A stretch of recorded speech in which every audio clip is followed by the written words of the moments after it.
Well folks, the secret's out on Strixhaven. Everyone knows the best cards and best decks for its limited format. But there are some really cool interactions in this set that can give you an edge over the rest of the field. Is it just me, or does everyone have an Arc of Hunger in their deck? It's an insane rare in this set, but the interesting interaction comes with Wilt in the Heat. If you activate Arc of Hunger and mill Wilt in the Heat, you can actually cast Wilt from the graveyard for its reduced cost, even if nothing else left the graveyard that turn. This goes for Flashback or anything else that casts Wilt from the graveyard. This is because when casting Wilt, you move it from the graveyard to the stack first, then determine how much it'll cost.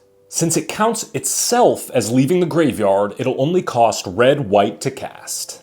Another Lorehold combo involves Antiquities on the Loose, which, just like Arc of Hunger, is a bomb that doesn't really need any extra help.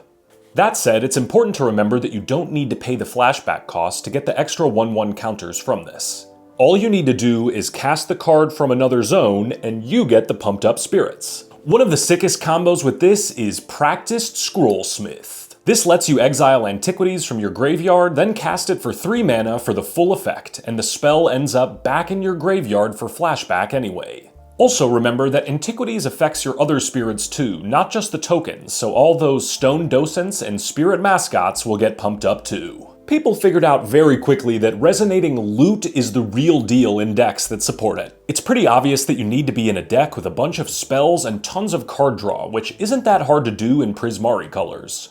However, what's not as obvious is that Resonating Loot is actually a 5-color mana fixer too. It lets your lands tap for any colors as long as you use that mana to cast instants and sorceries. That means you could run a copy or two of Snarlsong, or even Together as One, purely off the back of Resonating Loot. As long as Loot is in play, and you've got at least 5 lands, you should be able to fully power up any of the instant or sorcery converge spells without having to add off-color lands to your deck. Ajani's Response has been a very good removal spell in this format, even if you have to fire it off for full price to get a big blocker out of the way. If you've got a couple Ajani's Responses in your pool, consider running some Rapier Wits to complement it. This lets you tap down the target first, and then response it for a reduced cost, and Rapier Wit even replaces itself. This obviously works with the Rejoinder spell on Elite Interceptor too, but you'll take as many of those as you can get in a white aggro deck. Rapier Wit usually doesn't make the cut. One more thing about Ajani's Response. If you're playing with Opus cards like Expressive Fire Dancer or Molten Core Maestro, you might want to target an untapped creature and pay full price for the spell.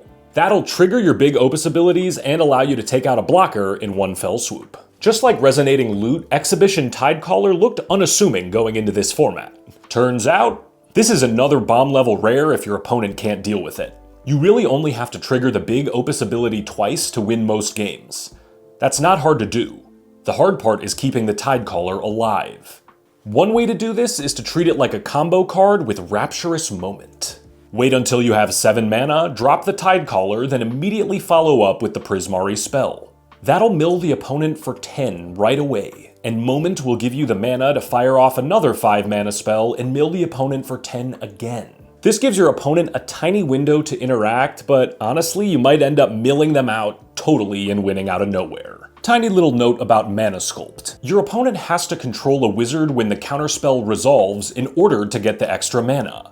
If you can destroy their one wizard in response, you will downgrade their mana drain into a cancel. I wouldn't expect this to happen very often, but it's come up for me, so maybe it'll help you out too. Oh, and another tiny tip on a blue card. If you can time Run Behind in response to an opponent sacrificing an Evolving Wilds, you can get rid of the target for good. If you're lucky and have an Erode in your deck, you can even tuck something on top with Run Behind, then erode something else and make your opponent choose between getting a land or redrawing their creature. By the way, you can click that bell icon down below to never run behind on one of our videos ever again. Arnen Deathbloom Botanist is not that good of a card, but you will see it in play sometimes, and it can do a little bit of damage with the right setup.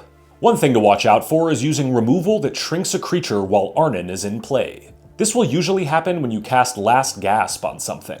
If you target, say, a 3/3 with Last Gasp, it'll die as a 0/0 and trigger Arnen on the way out. Which honestly sounds like a cute way to wrap up a game if your opponent has 2 or less life. Withering Curse can do this too if you happen to have a board full of 2/2s plus Arnen in play. Which brings me to the next tip.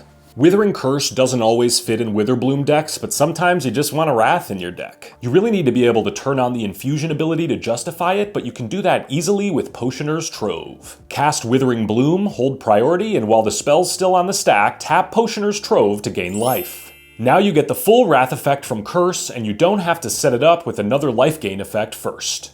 I've played multiple games now where I'm sitting at 2 life and my opponents target themselves with Cost of Brilliance. Look, I like free wins as much as the next person, but friendly reminder, you can target your opponents with this one. Always check your opponent's life total before you cast this. Same goes for rares like Decorum Dissertation and the Sign in Blood spell on Scheming Silvertongue. Y'all, we gotta stop putting Skycoach Waypoint in our decks. Colorless lands actually hurt a lot in this set, and the upside almost never comes up. That said, there are a couple of prepared creatures that would make me reconsider. Those are mostly the Emeritus creatures with powerful removal as their spells, like Emeritus of Conflict or Emeritus of Truce. I'd consider it for Jadzi, Steward of Fate too, but anything less than that and the Waypoint's just not worth a land slot.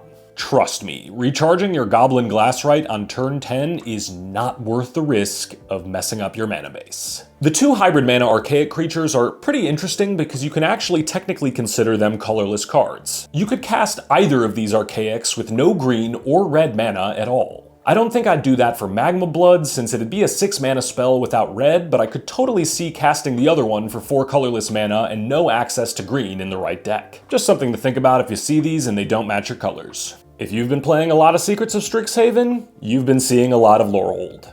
One thing you have to watch out for is accidentally triggering your opponent's Gravebreak stuff by exiling cards from their graveyard. For example, you might have a Startled Relic Sloth or Ascendant Dusk Speaker, but your opponent has a Lorehold mascot in play. Unless you have a strong reason to do it, you probably don't want to exile a card from their graveyard so you don't trigger their effects on board. You also don't have to exile anything at all, so feel free to leave your own graveyard alone if you'd rather use your cards for a Rubble Rouser or Soaring Stone Glider or something else like that.